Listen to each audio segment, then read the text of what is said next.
Jason Carter never thought the end of the world would happen in a matter of hours.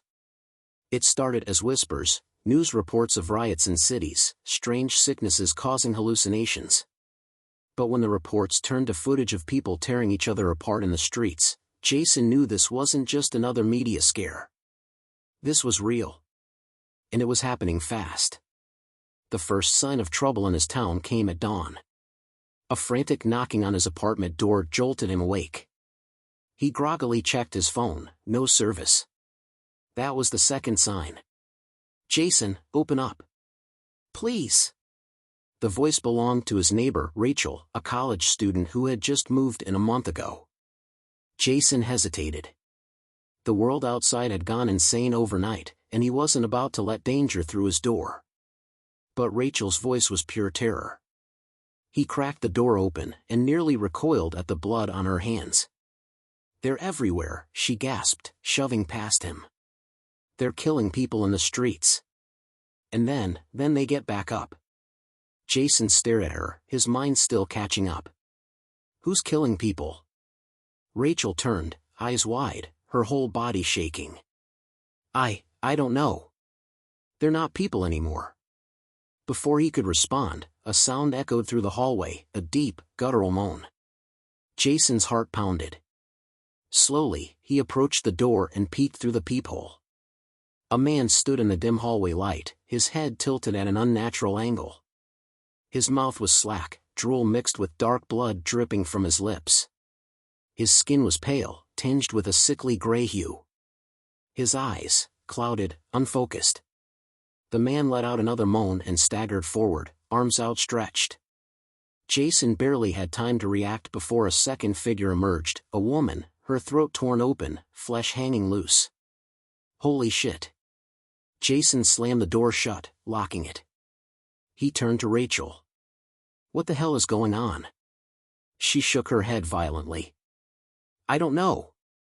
I ran when I saw them outside. They attacked my roommate.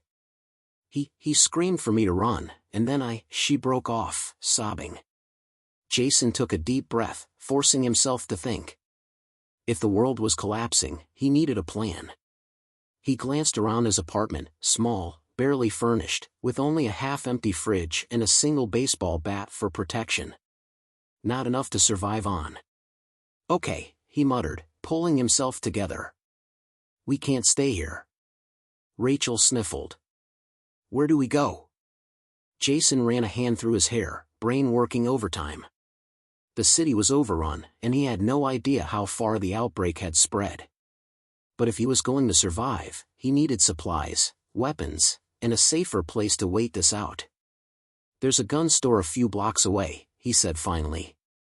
"If we can get there, we stand a chance." Rachel hesitated. "You mean, we have to go outside?" Jason didn't answer. He just grabbed his baseball bat, shoved a few essentials into a backpack, and pulled his hoodie over his head. "Stay close. And stay quiet." They stepped into the hallway, the scent of blood and decay thick in the air. The moaning figures turned toward them, slow at first, then with terrifying speed. The nightmare had begun. Jason and Rachel barely made it down the hallway before the first corpse lunged at them. The thing that had once been a man moved unnaturally, its arms jerking toward them with a desperate hunger. Jason swung the baseball bat with everything he had. A sickening crack echoed as the creature's skull caved in. It staggered but didn't go down. Shit, Jason swung again, harder this time, and the body collapsed in a heap. Rachel choked back a scream. "Oh my God." There was no time to process what just happened. More moans echoed through the building. Heavy footfalls stomped down the stairwell. Jason grabbed Rachel's arm. "Move." They sprinted down the hall, leaping over a second corpse twitching on the floor. Jason shoved open the emergency exit and nearly gagged at the overwhelming stench of rot. The city was unrecognizable. Fires burned unchecked, black smoke curling into the sky. Car alarms blared, mixing with distant screams. The streets were packed with shambling corpses, dozens, maybe hundreds, all moving with an eerie purpose, searching for the living. Rachel clutched his arm. There's too many. Jason scanned the area, mind racing. The gun store was 5 blocks away, but with the chaos in the streets, walking was suicide. They needed another route. His eyes locked onto a dark alley cutting through the buildings. It wasn't ideal, but it was better than running straight into the horde. This way, he whispered, leading Rachel into the shadows. The alley was littered with trash, abandoned bikes, and a few bodies. Jason stepped over them cautiously. Stay close. They moved in tense silence, every noise making Jason's pulse spike. A distant car crash. A scream cut short. The low, endless moans. Then came the shuffle of feet, too close. Jason stopped. Did you hear that? Rachel nodded, eyes wide. A figure emerged from behind a dumpster. It wasn't a zombie. It was a man. He was tall, gaunt, with wild eyes and a bloodied knife in his grip. His clothes were ripped, his face streaked with dirt and something darker. Please, Rachel started, stepping forward. The man raised the knife. Back off. Jason instinctively positioned himself between Rachel and the stranger. We don't want trouble.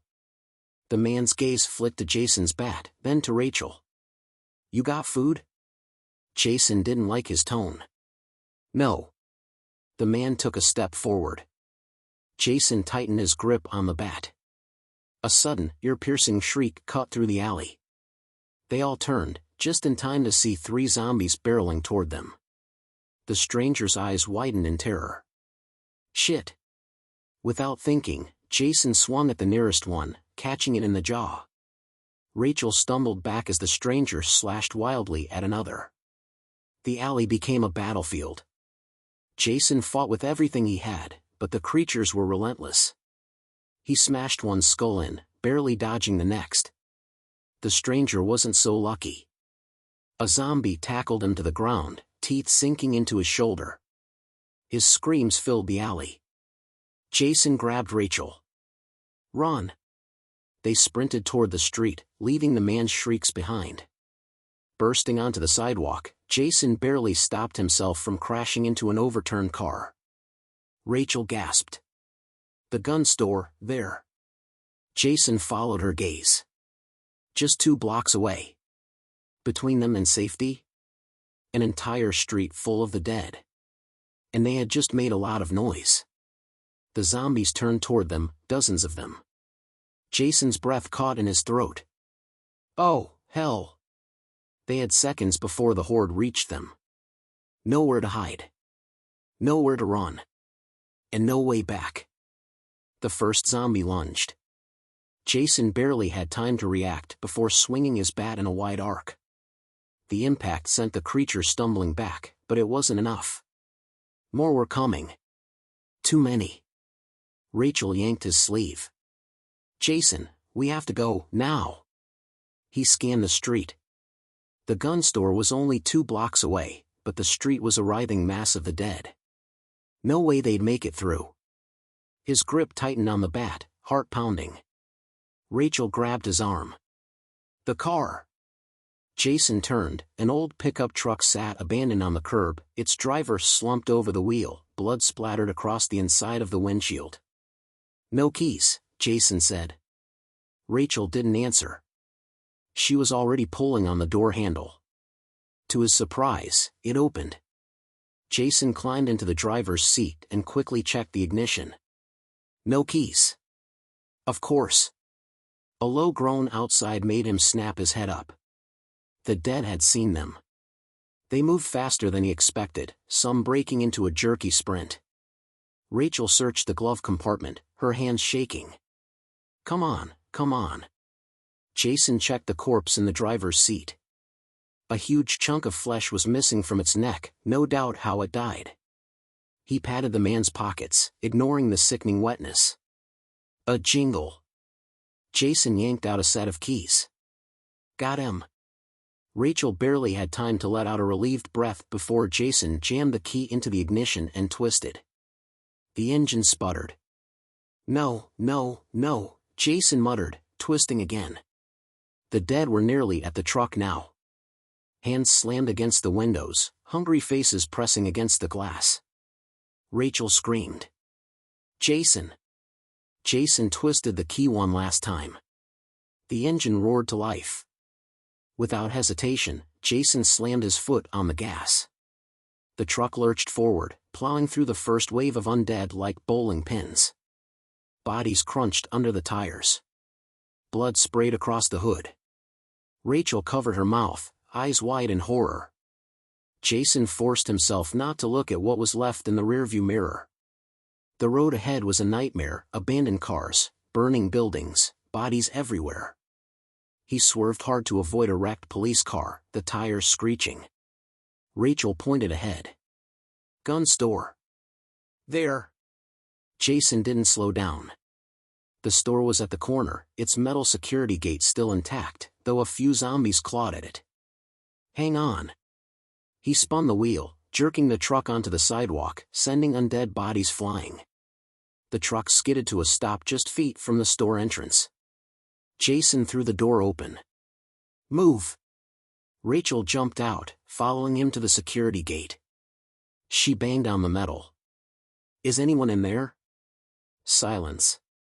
Jason cursed. If the place was empty, they were screwed. Then, movement. A figure appeared behind the glass. A man, bearded, eyes sharp and wary. He held a shotgun aimed right at them. "Please!" Rachel begged. "Let us in." The man hesitated. Then, with a reluctant sigh, he unlocked the gate and yanked them inside. The second the gate shut, Jason let out a shaky breath. For now, they were safe. But for how long? The moment the metal gate clanked shut behind them, Jason and Rachel collapsed against the counter, panting. The bearded man kept his shotgun trained on them. His eyes were hard, calculating. "You just led half the damn street right to my door." Jason held up his hands. "We didn't have a choice." The man grunted, giving them a once-over.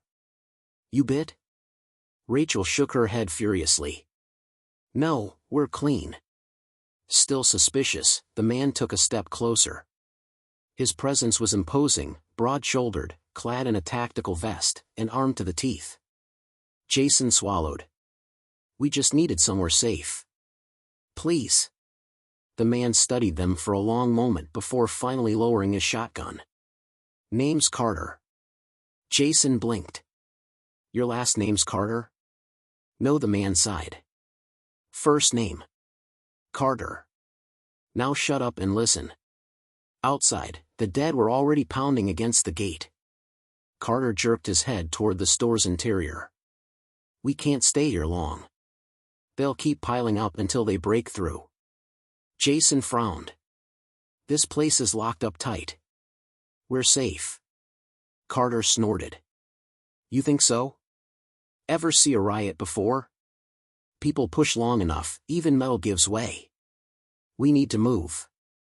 Jason glanced around. The store was stocked with rifles, pistols, ammo, everything they needed to survive. But Carter was right. If the horde kept growing, this place would be a death trap. Rachel hesitated. "Where do we go?" Carter slung a backpack over his shoulder. "There's an old police station about a mile from here. Underground bunker. Reinforced. It's the best shot we've got." Jason looked at the gate, rattling under the weight of the dead. They didn't have much time. "Fine," Jason said. "Let's go." Carter tossed him a pistol. "Know how to use this?" Jason checked the magazine, nodding. "Yeah." Rachel held out her hand. "What about me?" Carter raised an eyebrow. "Ever fired a gun before?" Rachel hesitated, then shook her head. "Then stick close and let us handle it," Carter said bluntly. "Let's move."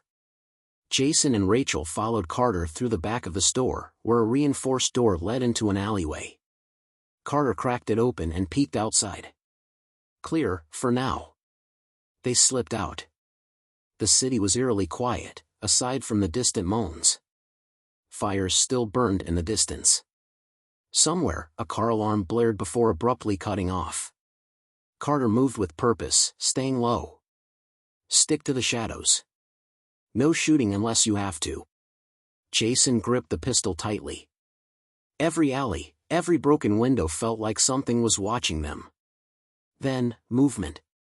A dark figure bolted out from behind a dumpster. Not a zombie.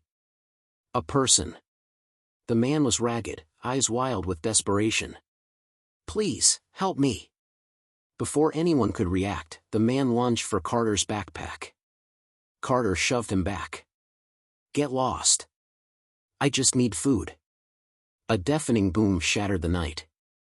The man staggered back, a hole in his chest.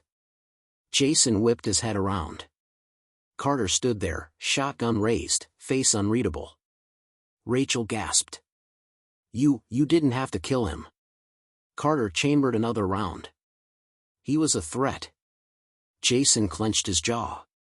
He wasn't sure who was more dangerous, the dead, or the people still left alive. Move, Carter ordered.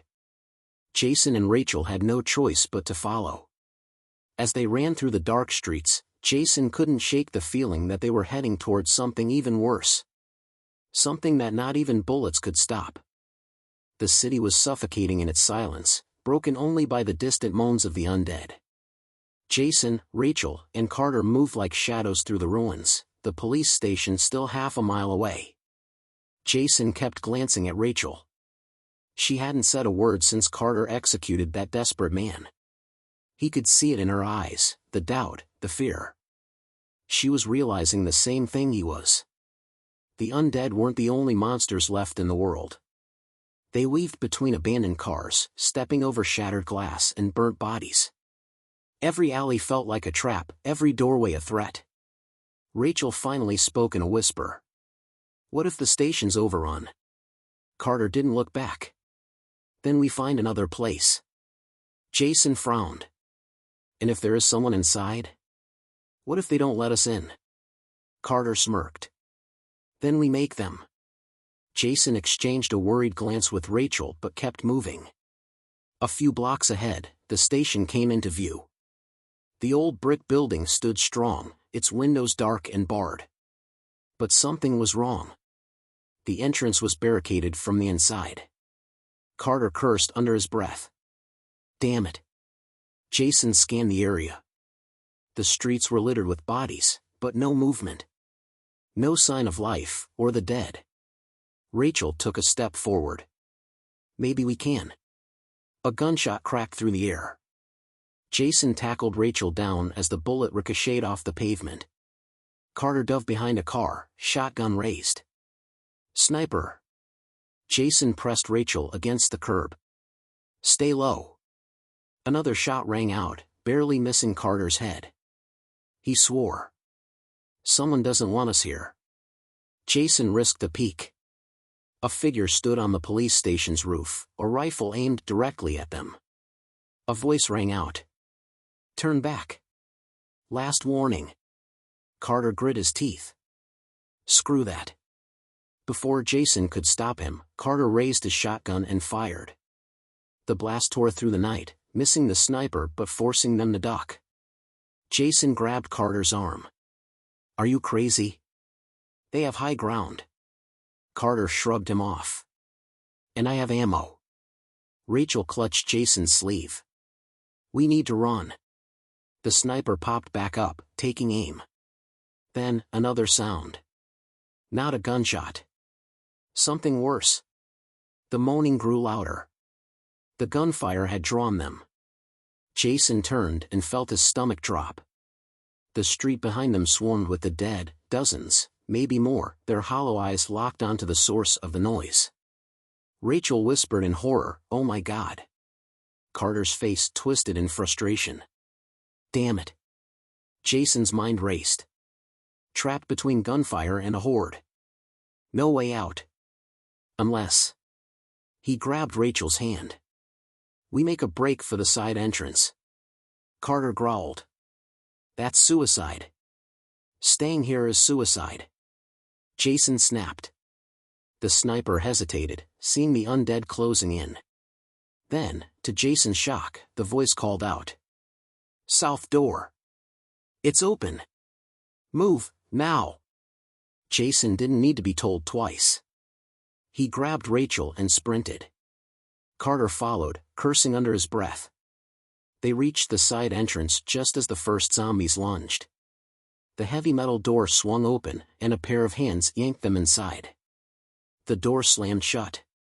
Jason collapsed against the wall, panting. A young woman, armed with a pistol, stood over them. "You're lucky I'm a better shot than my brother."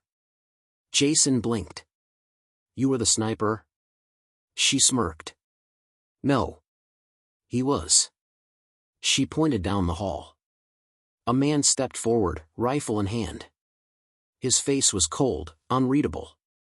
And Jason immediately knew this wasn't a rescue. It was another fight to survive.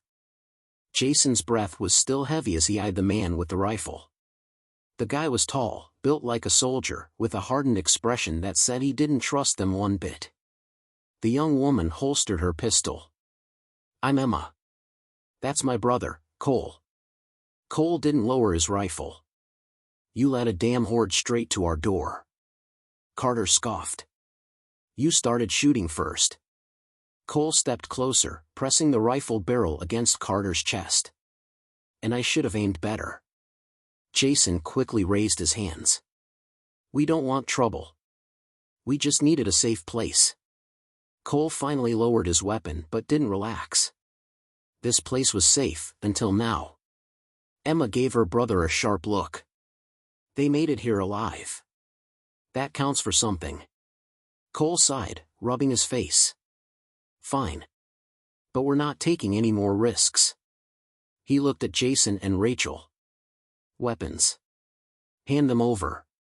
Jason hesitated. "Come on, man. We're all survivors here." Cole's face hardened. "Exactly. And survivors do what it takes. You want to stay? You give up your guns." Carter let out a cold chuckle. "You serious? That's a death sentence." "Then the door's right there," Cole said. Jason looked at Rachel. Her face was pale, exhausted. They had nowhere else to go. Slowly, Jason unhooked the pistol from his belt and placed it on a table. Rachel had no weapons to give, but Carter? He smirked, shaking his head. "Not a chance." Cole didn't blink. "Then get out." Carter looked at the locked door. Outside, the undead still moaned and clawed. "Yeah? And go where?" Carter asked, voice dripping with defiance. Cole's expression didn't change. "Not my problem." Tension thickened in the air. Carter's fingers twitched near his shotgun. Jason tensed. "Don't do it, man." Finally, Carter scoffed and tossed his shotgun onto the table. "You're making a mistake." Cole nodded. "I hope not." Emma gave them a nod. "We've got a few supplies. Food, water. You can rest for a while." Jason exhaled. For now, we're safe. But he knew the real question wasn't whether they could stay. It was whether Cole would ever let them leave. The police station was safer than the outside world, but it felt like a prison. Jason sat on a metal bench in one of the holding cells. The bars were open, but he still felt trapped. Across from him, Rachel nibbled at a protein bar Emma had given her. Carter leaned against the wall, arms crossed, scowling. "They took our damn guns," Carter muttered. "Might as well have put a leash on us." Jason glanced toward the main hall. Cole stood by the armory, talking in hushed tones with Emma. The station was well stocked, food, water, weapons. They had probably been here since the start of the outbreak. Rachel wiped her mouth. "They saved us." Carter scoffed. "No, they let us live. Big difference." Jason sighed. "So what? You want to make a move now?" "We barely got inside." Carter's expression darkened. "I'm saying we need a plan. You really think they're just gonna let us walk out with supplies? Or our weapons?" Jason looked back at Cole and Emma. Emma seemed reasonable, but Cole? Jason wasn't so sure. Footsteps echoed down the hall. Cole approached, rifle slung over his shoulder. "We need to talk." Jason stood up. "What's the deal?" Cole folded his arms. "You want to stay here? You work for it." Carter let out a dry laugh. "Figures." Cole ignored him. "You'll help reinforce the barricades, keep watch at night, and go on supply runs when needed." Rachel frowned. "And if we say no?" Cole's eyes were cold. "Then you leave." Jason clenched his jaw. "Without weapons? Without food?" Cole didn't answer. He didn't have to. Jason looked at Rachel, then at Carter. They were stuck. For now. Jason exhaled. "Fine. We'll help." Cole nodded, satisfied. "Good. Get some rest. You start tomorrow." As he walked away, Carter shook his head. "We're not staying." Rachel sighed. "And go where?" Carter smirked. "We take our stuff and go." Jason hesitated. "How?" Carter's smirk widened. "We'll find a way." Jason didn't like the look in his eyes. He just hoped Carter wouldn't get them all killed. Jason barely slept. Carter's words lingered in his mind. "We take our stuff and go." It sounded simple. It wasn't. Cole and Emma controlled the station. They had the weapons, the supplies, the high ground. An escape attempt wouldn't just be dangerous, it would be a death sentence if they failed. But Jason also knew one thing for sure. Cole would never let them leave armed and alive. The breaking point. Morning came too soon. Cole assigned Jason and Carter to reinforce the front barricades. Rachel was stuck sorting supplies with Emma. The undead were still outside, drawn by the gunfire from the night before. The streets were a mess, dozens of them pressed against the makeshift barricade. "Idiots built this thing too thin," Carter muttered. "Another horde, and it'll collapse." Jason glanced at the station entrance. 2 guards stood there, Cole's people. They weren't taking any chances.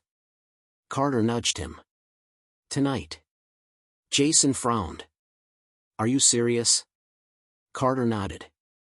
"I saw where they put our guns. We slip out, grab them, and hit the road." Jason swallowed. "And if Cole stops us?" Carter's expression hardened. "Then we stop him." Jason wasn't sure what scared him more, the undead, or Carter's determination. The escape. That night, the station was quiet. Cole and his people were on rotation, patrolling the halls. Jason, Rachel, and Carter stayed in one of the back rooms, pretending to rest. Carter moved first. Silent. Precise. Jason followed, heart hammering. Rachel hesitated but went with them. They reached the armory door. Locked. Carter smirked and pulled out a knife. "Give me a sec." Jason kept watch. His gut screamed that something was off. Carter's enjoying this too much. The lock clicked. The door creaked open. Carter stepped inside, grinning. Jackpot. Jason grabbed his pistol. Rachel took a small handgun. Carter armed himself like a one-man army, shotgun, rifle, extra mags. Rachel whispered, "Let's go." Then, "Going somewhere?" Jason spun. Cole stood in the hallway, rifle aimed at them. Behind him, Emma. Jason's stomach dropped. "We're screwed." Cole's expression was ice cold. "Put the guns down." Carter didn't even hesitate. He raised his shotgun. Boom! Cole fired first. The bullet slammed into Carter's shoulder, sending him crashing into the shelves. Jason grabbed Rachel and ducked behind cover as another shot rang out. "Damn it, Carter!" Jason hissed. Carter groaned, blood seeping through his shirt. But he was still moving. Still reaching for his shotgun. Cole stepped closer. Stay down. Jason's hands clenched around his pistol. If he hesitated, Cole would end this right now. Then Emma shouted, "The zombies!" Jason turned. The gunfire had drawn them. Outside, the barricades buckled under the weight of the dead. A second later, the front doors collapsed. The undead poured in. No turning back. Cole cursed, turning his rifle on the first zombie. "We need to hold the..." Carter fired. The shotgun blast hit Cole in the side. He crumpled with a shout. Jason stared, frozen. Emma screamed. "No!" Carter stumbled to his feet, gripping his wound. He turned to Jason. "We're leaving. Now." The undead swarmed into the halls. The station was lost. Jason grabbed Rachel's hand and ran. Emma knelt by Cole, but Jason couldn't stop. Gunfire. Screams. The dead filled the halls. They sprinted for the back exit, Carter limping behind. Jason shoved the door open. Cold air hit his face. They were out. They didn't look back. The road ahead. They ran until their lungs burned. The city stretched ahead, dark and ruined. Carter slumped against a car, bleeding. He grinned through the pain. "Told you we'd make it." Rachel was shaking. Jason held her close, but he couldn't shake the sick feeling in his gut. They had escaped. But at what cost? Cole was dead. Emma, they had left her behind. Jason stared at the city ahead. Survival had no heroes. Only the living and the dead. And they were still breathing. For now. The end.